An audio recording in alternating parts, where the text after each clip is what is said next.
Хайырлы акшамлар. Бүгін яйының соңғы сааты. Мен бүгін сізден 3 саат кешірем. Бірінші саатымызда Сенаверь Сейтхалил, Назир Муавинен, интеграция назилігін Муавинен алып еттік. Баяғы мерақшылық шілер іштік. Хрымтадаржы яйынымыз олды. Көрмегенлер lütfen saytımızda ve Facebook sayfamızda görebilirsiniz. Şimdi yani Ukrayince başlayayım.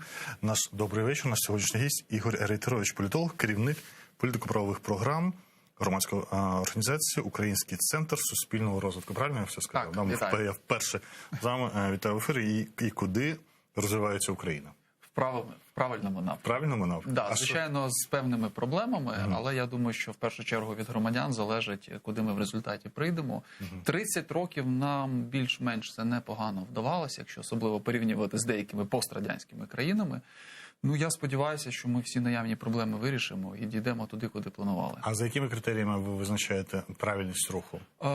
Дивіться, є багато різних критеріїв. Найпростіший – це, наприклад, індекс розвитку демократії. Якщо порівняти там з багатьма колишніми республіками Радянського Союзу, то ми далеко попереду Російської Федерації, Білорусі. Так не завжди було впродовж 30 років? Це фактично завжди було впродовж 30 років. Хоча, до речі, наприклад, в 90-х роках, десь там зсередини до кінця 90-х, за деякими параметрами, як це не дивно, Російська Федерація навіть тоді була Єльцинська відлига, багато багатих і незалежних, можна сказати, засобів і так далі. От розумієте, така демократична анархія, яка там була, вона тоді Росії, до речі, давала непоганий шанс, але вона ним не скористалася. Ми їм також не в повній мірі скористалися, але в нас вийшло по факту набагато краще. Я просто не відслідковую постійно. Там є різні сприйняття корупції, там легкості ведення бізнесу, там багато по всіх прям напрямках. Дивіться, по деяким ми, наприклад, там відстаємо від наших сусідів або навіть від країн пострадянського простору, де де-факто встановлені якісь авторитарні режими.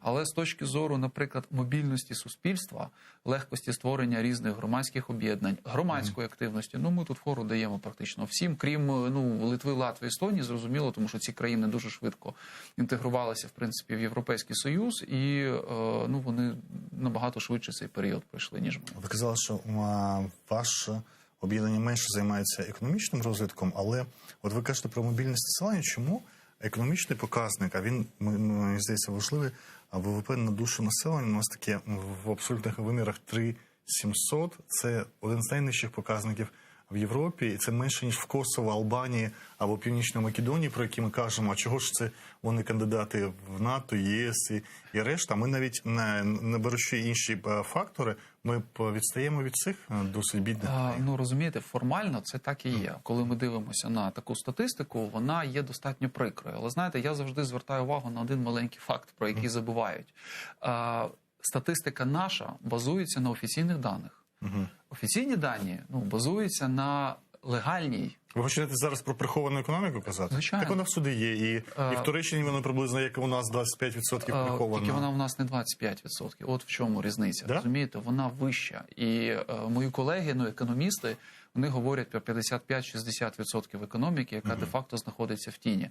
Тому порівняння з Туреччиною, воно правильне. Але турки, бачите, змогли мінімізувати десь до 20-25%. І 75% їм дає той приріст, який вони мають. В нас, на жаль, такого приросту немає, хоча в нас були роки, середина нульових років, наприклад, 2000-х, коли ми демонстрували найвищі темпи, наприклад, розвитку в Європі, або взагалі в контексті навіть цього світу. У нас є навіть до сьогоднішнього дня певні параметри, за якими ми випереджаємо багато країн. І зараз, до речі, як це не дивно, для нашої економіки складається дуже сприятливі обставини. Тобто ви вже насправді ми не такі бідні, як здається. Звичайно. Тобто я не хочу прикрашати дійсність і казати, що насправді в нас немає бідних людей, і в нас там 75% згідно опитувань говорять, що ми за чертою бідності і так далі. Але ми повинні враховувати все ж таки момент цих тіньових економіки різних форм, і враховувати той факт, що особливо за останні кілька років українці ще більше почали не довіряти владі, якимось офіційним даним. Тому коли вас на вулиці... Це поганий показник? Це поганий показник, тому що коли вас на вулиці зупиняють навіть інтерв'юєри, задають питання, ви відноситеся чи не відноситеся до середнього класу. Ми сьогодні, наприклад, на іншому ефірі обговорювали якраз останню соціологію, і майже всі кажуть, що ні, не відношусь, тому що люди підсвідомо десь бояться. Я зараз скажу, що я відношусь, а потім мене податкова почне перевіряти, а звідки в мене гроші на якусь там нову квартиру і ще якісь речі. Це ж тоді свідчить, що не про дуже правильний розвиток, коли збільшується недовіра. Знаєте, можна багато читати політологічних, економічних книжок, а потім всі приходять до висновку, що, знаєте, політичні інституції розвиваються, коли є довіра. Економічні відносини розвиваються, коли є довіра. І все сводиться до довіри. Ви іноді здається, що окрім довіри, в принципі, більше нічого не має значення в цьому світі, а виходить у нас з довірою. Погано. Ну, знаєте, коли ми дивимося на дослідження там західних вчених, які стосуються цих питань, ну дійсно там фактори довіри, вони стоять на першому місці. Вони навіть історично показують, що коли довіра громадян до держави, там 18-19 ще століття, да, почала потрошку збільшуватися, зростати, в них відбувся економічний відразу прорив. А як цей індекс покращували інші країни з довірою? От як вони виходили з того? Була недовіра, а потім раз і довіра. Дивіться, влада просто, для прикладу, почала виконувати те, що вона обіцяла. Може, не в повній десь мірі, але тим не менше. Вона гарантувала якісь базові принципи там, да, або базові якісь там блага, які отримують ті чи інші громадяни. І, знаєте, будь-яка ж держава – це певний суспільний договір між громадянами і владою. Влада виконує, громадяни виконують. Якщо влада перестає виконувати, громадяни перестають виконувати. Іноді навпаки. Громадяни не хочуть виконувати, влада намагається їх змусити, або також махнула рукою і там, в принципі, на них не дивиться. Просто до політичних і політологічних запитань. От, наприклад, Зеленський, коли прийшов до влади, він сказав, я прийшов на один термін. Більше не буде. Якщо він не виконає, піде на другий термін, це буде вважатися невиконанням? Безумовно. І це вдарить певною мірою по його рейтингу. Тобто навіть якщо... І неважливо, успішний він чи не успішний, сказав. Якщо він вийде і скаже, що мене народ просить, і ми побачимо, як в Радянському Союзі збори трудових колективів, які будуть казати «не йди», для якоїсь частинки його навіть електорату, який за нього голосував, наприклад, там перший раз. А він такий, як всі. Вони скажуть, якби все в наче і добре, але знаєте, як в тому анекдоті, що ложечки ми знайшли, але осад десь залишився. Може, це не буде великий якийсь відсоток, але до цього додадуться якісь інші невиконані обіцянки, і з цим вже треба буде щось робити. Чому про це запитав, про його другий термін? В Євгена Кузьменка вийшло інтерв'ю з Єолі Росом, колишнім народним депутатом від «Слуги народу», який зараз такій відкритій опозиції до рідної партії, від якої обрався, і він там озвучив таку новину, наскільки вона новина, бо ми ще не можемо точно сказати, що є ідеї в Офісі Президента, як виконати обіцянку одного терміну, змінивши, ви читали про це, форму правління, перейти винятково до парламентської форми правління, яка, в принципі, і не обмежує в світі, в принципі, і демократичні країни не обмежують для канцлерів і прем'єрів. Виграла партія вибори, очолює де інші, Гельмут Коль свого часу, і там Ердоган, поки президентом не був, тричі. Тобто для прем'єрів і парламентської системи цих обмежень нема, які пов'язані з небезпеками, які, здається, ще американці в 18 столітті передбачили. Це такий запобіжник, щоб не відбулося узурпація влади. Наскільки такий шлях відповідав би тому, що цьому можна довіряти? Просто система помінялася. Знаєте, я цю інформацію чув десь за 1,5-2 місяці ще до того, як вийшло інтерв'ю. Тобто вона циркулює, її активно обговорюють, як і варіанти строковими, достроковими, різними парламентськими, президентськими виборами. Ми не можемо її відкидати, оскільки нинішня влада, при різному ставленні до неї, вона продемонструвала, що вона здатна на такі, знаєте, достатньо нетрадиційні кроки. Для політичної системи, класичної, до якої ми звикли, або навіть класичної з особливостями української. А що ви називаєте її нетрадиційними кроками? Нетрадиційні кроки, наприклад, використання інструментарію РНБО. Коли ми в обхід судів просто починаємо там забороняти, і це прикривається якимось суспільним благом, але є сумнівним з точки зору, наприклад, законодавства. І багато інших речей. Як вони починали спілкуватися зі ЗМІ, потім казали, що нам взагалі традиційні ЗМІ не потрібні. Вони повернулися все одно потім до цієї практики. І багато інших речей. Деякі кроки, вони дійсно, нашу економічну і політичну так звану еліту, вони шокують, тому що вони звикли до якогось прогнозованого розвитку, а тут бах. Така історія. Тому я не здивуюся, якщо такий план в них дійсно є, вони над ним працюють, тому що витоки трапляються час від часу. Витоки, може, не просто так з'являються, просто протестувати суспільство і подивитися, як воно на це відреагує. Як ви поставилися до того, що Україна прийшла до парламентського? Я поставився станом на сьогодні негативно, і я вам скажу, що тут я солідарен з суспільством українським, оскільки в нас 3/4 громадян України, коли гіпотетичне питання таке задають, вони кажуть, що ні. виборність президента на загальнонаціональних виборах ми повинні зберегти. Питання в повноваженнях. Можна там гратися, щось міняти, але президент поки нам потрібен. От така дивна, в принципі, логіка. Ну, як дивна? Вона не дивна, коли ти починаєш досліджувати суспільство. А не впливається дуальна модель, коли є обраний президент з певними і повноваженнями не тільки церемоніальними, не німецькими, і є прем'єр-міністр, який, в принципі, за цією конституцією має бути потужною фігурою, але зведений фактично, от як чинний прем'єр-міністр, ми про нього майже не чуємо. Да? Його роль набагато, здається, в ієрархії фактичні нижче за офіс президента, голову і заступників. Да, так, да? І так, тоді, на жаль, є. Тоді можливо, країні визначитися там з президентською моделлю потужний парламент, але президент – голова держави і уряду, американська модель, або дійсно майже без президента. Тобто позбавити президента частини там якихось повноважень і зробити його на кшалт, ну, такого чисто глави держави, головнокомандуючого Верховного і не більше. Знаєте, це також можливі варіанти. Вони, правда, не вирішать проблему, що робити з другим терміном, тому що обіцянка буде не виконана.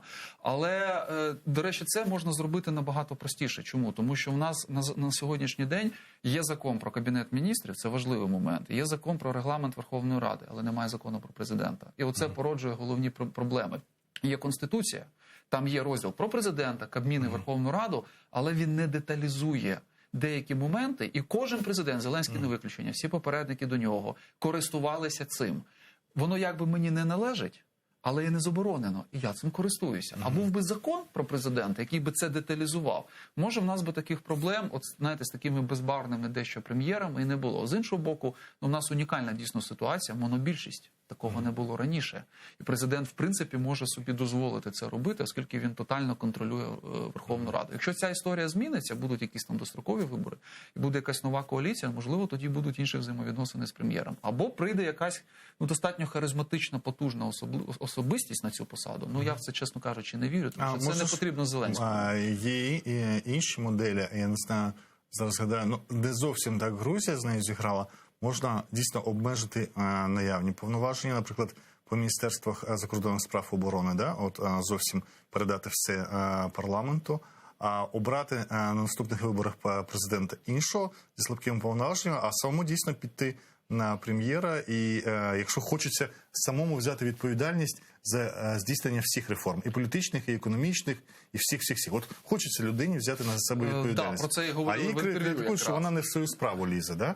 Бо це має займатися уряд і прем'єр-міністр. Ну, так можна спробувати. Єдине, що ми повинні розуміти, тут не буде гарантії перемоги його політичної сили і можливості сформувати таку коаліцію, яка йому 100% вручить цю булаву прем'єр-міністра вже. Да? А от варіант, що ми міняємо форму управління, я оголошую, наприклад, референдум, чи ще якісь речі, ну, він, звичайно, більш виграшний. Ну, я все ж таки сподіваюся, що до цього не дійде з однієї простої причини. Не тому, що в нас там все добре, да, у всіх взаємовідносинах. Ну, це просто зараз не на часі. У нас безліч інших проблем. Давайте ми повернемо Крим, повернемо окуповані території, якось розберемося з економікою, агресією Росії, а потім будемо собі модернізувати нашу політичну систему. А може, чому? Здається, модернізувати легше, можна. Ніж модернізувати систему, а потім повертати. Да. Можна. Але, розумієте, тут є велика спокуса просто загрузнути от в цих внутрішніх чварах. Якби в нас був консенсус, як, наприклад, в Західній Німеччині, впродовж всіх років після 45-го, коли вони по суті були розділені, вони хотіли повернути там східні, не повернути, а як об'єднатися зі східними територіями. В них був консенсус незалежно від того, хто приходив до влади з приводу цього. У нас цього консенсусу просто може не бути, бо вони будуть гристися за владу. Тому пріоритети повернення, там відновлення суверенітету, територіальної цілісності якраз тут повинні бути першочерговими, і вони вже під себе повинні підлаштовувати, наприклад, політичну систему. Тут, правда, є такий варіант, що громадяни на тому ж референдумі можуть сказати, хочемо президентську республіку. От ми хочемо одну людину, яка буде як президент відповідати за всі ці речі і не буде казати, що в мене нема таких повноважень. Україна за своїми настроями схильна до цього? Вона схильна до цього. Для мене особисто це є певною дивиною, тому що навіть наш менталітет, наша історія, ми більш такого, знаєте, анархічного десь плану, там козацька вольниця і багато інших речей, але запит на сильну руку зберігається. І Зеленський певною мірою своїми такими нетрадиційними цивілізаційними кроками, оціми історіями там про види розбійник, олігархів всіх посадимо і так далі. Ну, воно гарно звучить, дуже погано реалізується, але гарно звучить, воно громадянам подобається. Запит на сильну руку є. Колись на цьому грав дуже добре Леонід Данілович, і в нього були ж також ідеї про трансформації певні і так далі, але треба віддати йому належне, він вчасно зупинився і відійшов. Тобто він не бачив, що це може призвести до розколу суспільства, до нього по-різному можна ставитися, але в 2004 році він вчинив десь все ж таки правильно. На цьому грав Янукович, але він грав, вибачте, в тупу і не дуже так розумно. Да? Чим це закінчилося, ми також знаємо. Тут може бути третій варіант, але для того, щоб він був реалізований, Зеленському треба історію успіху показати. А в нього немає історії успіху? Я поки що не можу сказати, що в нього є якась велика історія успіху. Ну що він може собі записати в плюс? Велике будівництво і велику реставрацію? Ні, ви скажіть, тому що ви кажете, країна рухається в правильному напрямку. Якщо в правильному країна напрямку, рухається в неправильному напрямку. 75% громадян так вважає. Ну там від 65 до 75. Вважають, що в правильному напрямку. Неправильно. І дивіться, це також певною мірою парадокс. В нього рівень підтримки до 30%, але при цьому десь 75, ну іноді 70, тут може ці 30, які вважають, що нормально, кажуть, що ми не в тому напрямку йдемо. Але тобто за президента ви вважаєте, що країна йде в правильному напрямку, а громадяни вважають... я вважаю, що ми не в правильному йдемо. Ви теж вважаєте, що Ні, я вважаю, що нам треба все ж таки інша модель. Ота модель монобільшості, яку ми отримали, наприклад, після виборів минулих парламентських, вона не показала свою ефективність. Якби у нас була все ж таки коаліція з кількох політичних сил, мені здається, це було б краще для розвитку демократії, існував би певний баланс. Балансу на сьогоднішній день немає. Да, з одного боку, це відкриває гарні перспективи для реалізації чогось. Тобто ви противник просвіщеного абсолютизму? Абсолютно. Ну, дивіться, я не можу от на пострадянському просторі згадати якусь країну, ну, можливо, подекуди там Казахстан, але це, знаєте, ну, знов-таки специфічна історія, яка б з одного боку і права людини забезпечувала, а з іншого боку, як би сприяла розвитку там економіки. Такі собі права От я ж про це і кажу, да. розумієте? Там є люди, які зникають, є люди, які в в'язницях, там немає опозиції. І якщо вони демонструють на якомусь етапі зростання, певне, ну, у нас воно також було. І при Кучмі був такий просвіщений абсолютизм, да, як там казали. Термін там вигадували. Не з сарказмом сказав, ну добре. Ні. А при Кучмі Табачник казав, що в нас такий просвітницький авторитаризм. Да, що це захист національних інтересів, потужна президентська влада. Да, він відверто казав, ну, він тоді був главою адміністрації президента, з нівелюванням певних, там, скажімо, прав, але в цілому права і свободи дотримуються. Тому немає таких історій прям успіху, які ми можемо взяти і застосувати. Ну і знов-таки, якби він дійсно прийшов на один термін, сказав, от в мене є такі повноваження, так сталося. От я їх використаю, зроблю те, що я обіцяв, спалю свій рейтинг, тобто піду на якісь непопулярні кроки.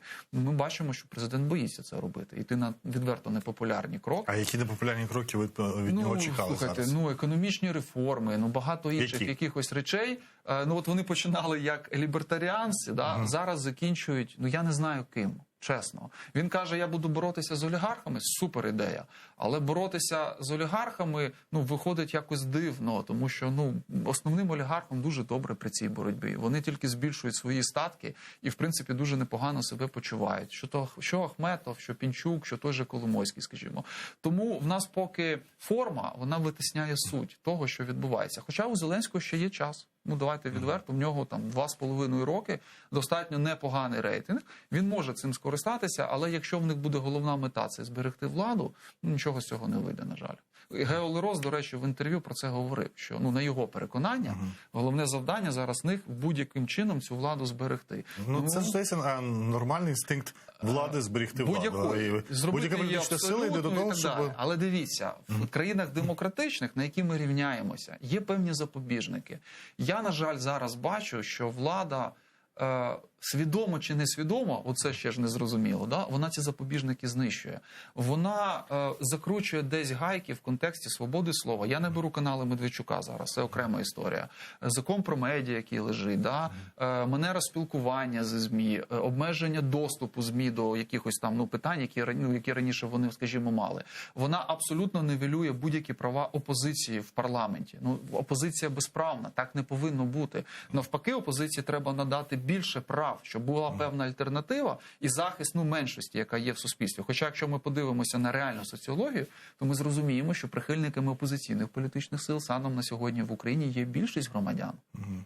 Вони не заслугу народу. Це не хіба народ не заслуговує те, що він Заслуговано. Народ прийшов, проголосував, отримав отаку історію. Але ж думки народу змінюються. І влада, яка хоче дійсно зберегтися, але не порушувати причому закон, вони ці віяння десь розуміють. Вони під них якось підлаштовуються, вони їх враховують. А тут, знаєте, владу дуже сильно в нас хитає. То Зеленський каже, що ми з Путіним посередині домовимося. Останні там кілька місяців він ще більше патріот, ніж Петро Порошенко. І бачите, всі попередники. По-перше, всі кажуть, що це нормальний і, скажімо, традиційний рух, еволюційний для будь-якого президента, який приходить на майже проросійських гаслах, а закінчує патріотизмом. Тут Зеленський не перший, не другий, можливо, там третій, з такими поглядами, якщо вважати Кравчука, таким Кучму і його Зеленського. Решта там Порошенко і Порошенко на інших гаслах не приходив, а Янукович зрозуміло. А Янукович зрозуміло, куди пішов. З іншого боку, можливо, деякі речі, ви кажете, історії успіху не видно їх, бо велике будівництво, коли його результати стануть відчутними, можливо, це не одразу відбувається. Але, як би там не було, коли казали про російські канали, якось він з ними вирішив. Якось, але вирішив. Але там ухвалив закон про корінні народи, де кримських татар корінні народи. Це великий плюс. Але чи є це заслугою, наприклад, виключно Зеленського? Почав кримську платформу, от такий захід, який зараз очікується 23-го тут, який вперше за ці 8 років збирає навколо Криму таку потужну команду, я не скажу. Всі казали, що ми втрачаємо союзників проти Росії, але бачимо, що саміт показує, що не втрачаємо. Давайте єдине дочекаємося ж 23 числа. Я дуже хотів би вірити, що він буде і презентабельним з точки зору людей, які туди приїдуть, повноважних осіб, але і буде результативним. Не просто зберуться підписати декларацію. А що для вас результативність? Для мене результативність – це, наприклад, посилення санкцій проти Російської Федерації, посилення тиску на Російську Федерацію. Вона, наприклад, почне або відпускати, або хоча б не затримувати там кримських татар, те, що вона робить зараз. Всі очікують якоїсь декларації або ком'юніке після цього саміту. Вона буде, про це ж казали. По їхньому тексту буде зрозуміло, що це посилення тиску на там Росію? повинні бути конкретні кроки. Розумієте, якщо це буде якась загальна декларація, наші дипломати з 2014 року стабільно подібні приймають в Організації Об'єднаних Націй, в парламентській асамблеї там Ради Європи. Це ж є, де засуджують Росію там і за Крим, і за окуповані території, тимчасово окуповані території Донецької, Луганської областей і так далі. Тут би якоїсь більше конкретики хочеться. Ідея суперова, і насправді це дуже добре, що ми питання Криму повертаємо там в порядок денний, але якщо ми просто поговоримо, зберемо всіх цих людей, вони потім поїдуть. І чим це закінчиться, скажемо, через рік зберемося, це буде зустріч заради зустрічі. Якщо Україна вийде з якимись пропозиціями, запропонує якісь реальні механізми. Наприклад, а які можна механізми? Слухайте, мені зараз складно, звичайно, сказати. Мені здається, що тут треба як і санкційний механізм, так і в тому числі механізм, можливо, який буде спрямований на залучення навіть якихось додаткових інвестицій в ті території, які там межують з Кримом, якісь окремі програми, які будуть фінансуватися за рахунок міжнародних донорів для переселенців з Криму. Там багато таких речей. Посилення там, в тому числі військових наших реформ. Чому? Тому що присутність нашої армії, нашого флоту, ми ж розуміємо, в Чорному морі, це також певною мірою такий тиск на Росію, якого Росія насправді дуже боїться, і вони і платформа їм не подобається. Я сьогодні вислови там Лаврова почитав, поки в нього це шабаш, закінчать вони чимось гіршим. Тобто їх це хвилює, і це добре. Хай хвилюються, там збирають якісь свої форуми, щось там розказують і так далі. Тому хочеться трошки більше конкретики. Бо в нас, знаєте, гарно виходить якісь піарні заяви робити. Або, знаєте, я приклад наведу, там з'їздив Зеленський, наприклад, до Меркель в Німеччину. Сам по собі візит важливий. Німеччина, канцлер Німеччини і так далі. Але були якісь практичні наслідки цього візиту? Ні. Йому там озвучили позицію Німеччини щодо Північного потоку, але ми таки не почули позицію України. От що важливо. А тут, якщо... Хіба позиція України невідома? Є навіть... Дивіться, у нас відома позиція, що це погано, і він не повинен працювати. Так. Але давайте ж візьмемо другий варіант. Будь-яка влада повинна сподіватися на найкраще, але готуватися до найгіршого. Ми вже місяці 3 назад мінімум знали всі практично, що так чи інакше цей потік запрацює. В нас є план Б. От добре, він починає там з вересня, грудня, неважливо, працювати. Що конкретно ми хочемо в якості компенсації?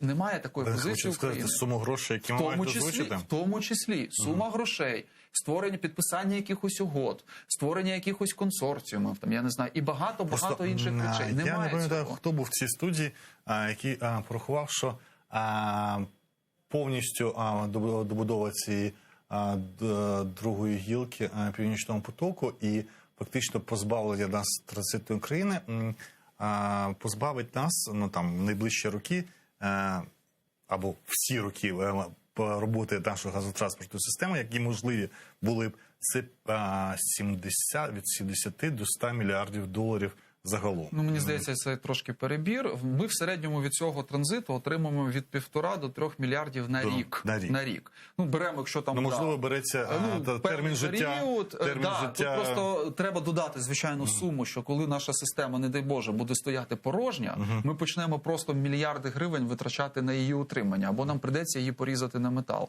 Так, і от дивіться, це ж піднімає питання, актуалізує питання нашої позиції. Тобто мені здавалося, що тоді наш президент повинен вийти до Меркель, так покласти на стіл там, 120 сторінок і сказати, оце наша вимога, пропозиція. Давайте обговорювати. Да, ми хочемо 100 мільярдів, ви нам не дасте, давайте торгуватися. Це нормальна дипломатія. А то вийшло як? Байден з Меркель щось там озвучили. Ну, це декларація. Ну, відверто давайте говорити. Отримаємо, не отримаємо, не зрозуміло. Але якраз це та історія, коли ми могли б щось вимагати, навіть не просити. Пропонувати. Там же ж ділові люди. От до них прийшов з пропозицією. Невже ви думаєте, що таких спроб не було, і судування не було, да? Ні, дивіться, я навіть, слухайте, під час мінімум 10 ефірів у різних депутатів від «Слуги народу» питав, їм задавали чи пропонували питання, ви? Чи є українське бачення з конкретними пропозиціями, що ми хочемо отримати після запуску потоку в життя? No answer. Немає відповіді. Да? Вони самі розгублені. Дехто в кулуарах каже, що ми здивовані. Ми думали, що Зеленський, він же, знаєте, любить таку манеру. От тут би вона була доречна. Вийти і сказати, шановні наші партнери, ну якщо ви вже це зробили і поставили свої інтереси вище, ну там інтересів навіть не України, а безпеки в Європі, то давайте сідати за стіл переговорів і як ділові люди обговорювати, що ми за це отримаємо. І це було б нормально. І до нас би ще з більшою повагою поставилися. Тому що це ж якраз та суб'єктність, про яку говорить президент. А ми цього, на жаль, не зробили. Була тільки заява Арестовича, і потім Кулеби дипломатично, про те, що ви нам щось запропонуєте, а ми розглянемо. Слухайте, але ж ми не в майстрі Маргариті, да? Це ж не самі прийдуть, запропонують, і ми візьмемо. Да? Ми можемо вимагати. Ми можемо користуватися нашим геополітичним, геостратегічним там становищем. Так може 22-го Меркель, коли приїде сюди, підготують? Я хотів би в це вірити, що приїде Меркель, Зеленський їй, хай кулуарно, але озвучить пакет наших якихось вимог. Вони попередньо з Меркель обговорять, він потім поїде до Байдена, і вони там обговорять це з Байденом.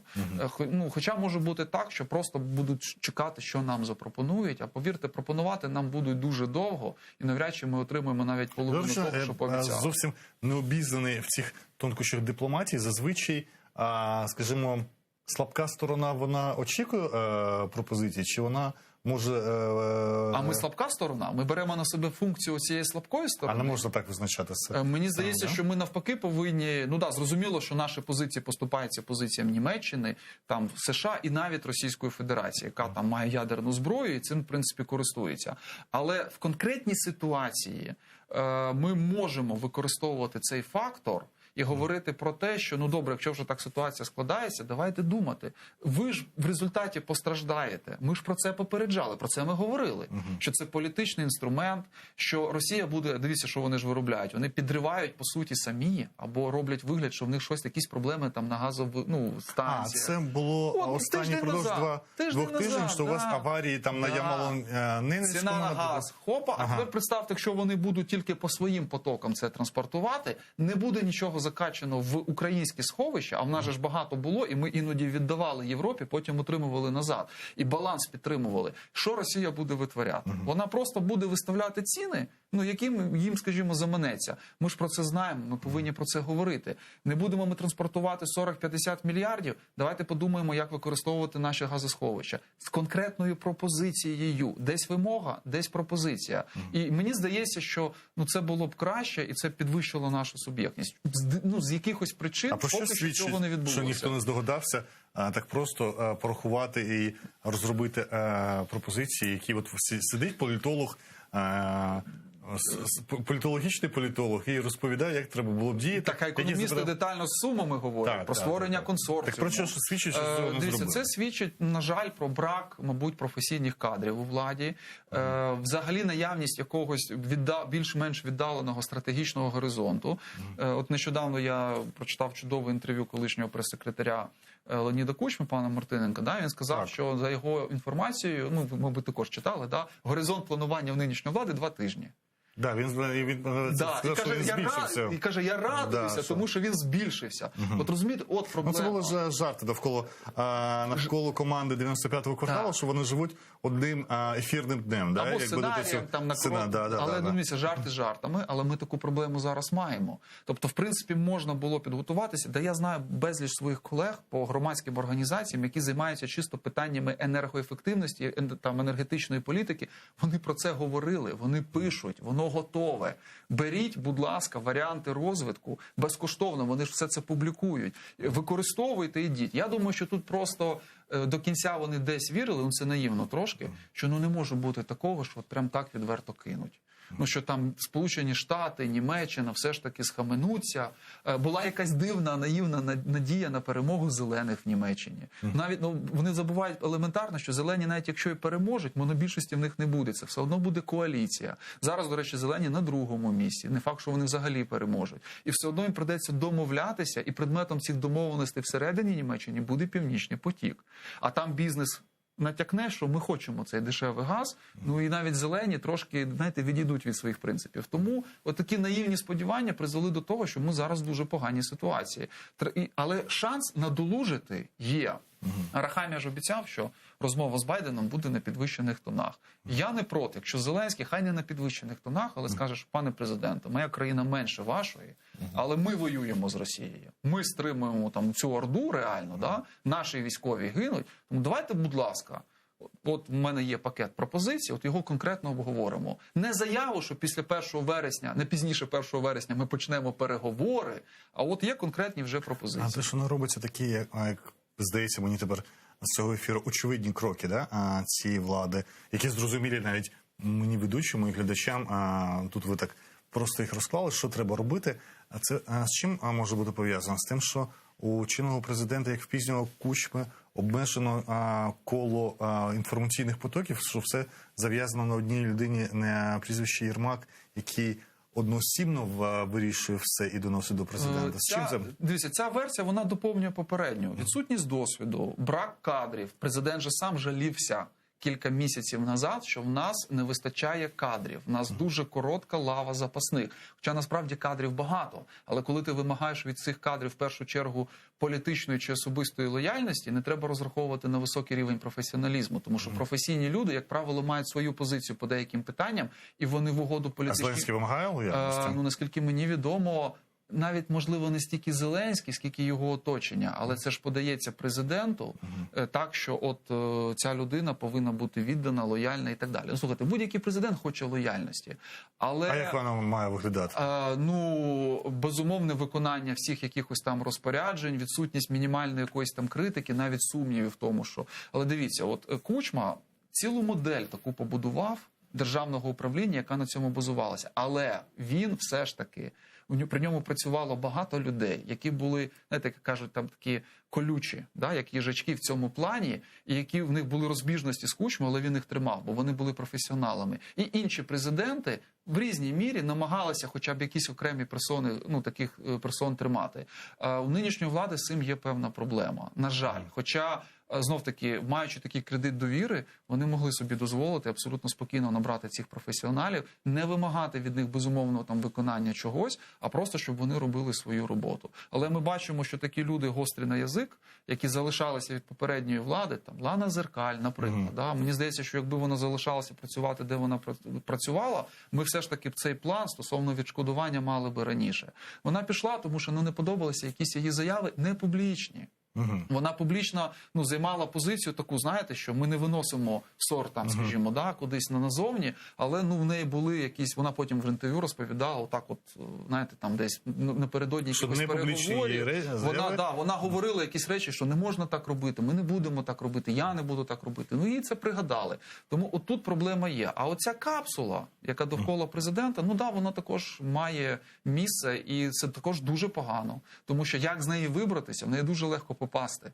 Але як з неї вийти, оце проблема. І Зеленський, який був рік назад ще, і Зеленський, який зараз, він дуже сильно відрізняється не найкраще. Та навіть передостанню прес-конференцію. А що для вас відкрилося нового, неприємного в президенті?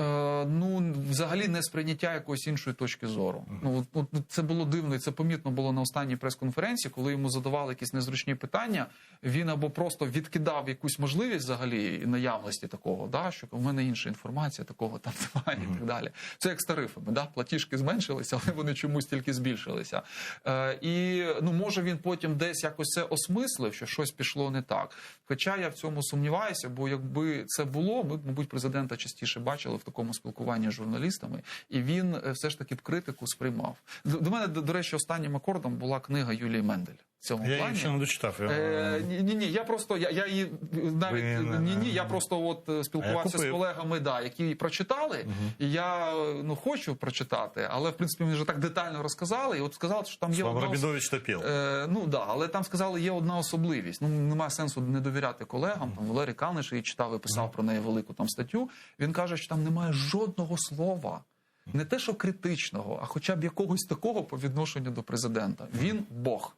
Абсолютно безгрішний, який робить все правильно, і це показове дуже момент. Євангеліє від Менделя. Та не може такого бути. Слухайте, як би ти не любив людину, скільки ти б з нею не працював, поважав і так далі, все одно ж є якісь моменти, і заради просто елементарного балансу, про це треба сказати. А тут виглядає це, так знаєте, дуже показово. Якщо така атмосфера довкола Зеленського, йому треба тоді щось з цим робити і тікати від цього. Дякую. Ігор Рейтерович, політолог, керівник політико-правових програм Українського центру суспільного розвитку, був гостем цієї години Бугунь на телеканалі АТР. Коротко підсумовуючи те, що він сказав, країна рухається не в правильному напрямку, Україні не вистачає конкретних кроків і плану бою по таких проєктах, як «Північний потік», який за місяць має бути добудований. Кримська платформа – гарна ідея, але чи буде вона наповнена конкретними кроками? З вами був Осман Пашаєв, залишайтеся на АТР.